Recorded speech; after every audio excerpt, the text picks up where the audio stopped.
Hello friends, कैसे हैं आप लोग। जितने भी पावर स्टार पवन सिंह के फैन हैं उसके लिए बवाल खबर लेकर आया हूँ। आपको फ्रेंड्स बता दूँ, हमारे पावर स्टार पवन सिंह का 4 सॉन्ग रिकॉर्डिंग हो चुका है जगन्नाथ स्टूडियो आराम में। आपको बता दूँ फ्रेंड, इस सॉन्ग का म्यूजिक दिए हैं प्रियांशु सिंह। आप लोग फ्रेंड्स पिक्चर देख सकते हैं रिकॉर्डिंग का हमारी स्क्रीन पे।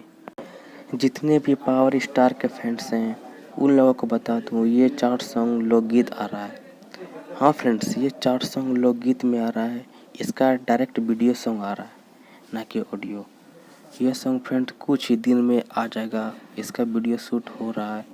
आपको फ्रेंड्स बता दूँ, इन चारों सॉन्ग के म्यूजिक डायरेक्टर प्रियांशु सिंह हैं। जितने भी पावर स्टार के फैंस हैं कृपया इस वीडियो को लाइक कीजिए, शेयर कीजिए एंड मेरे यूट्यूब चैनल को सब्सक्राइब कीजिए।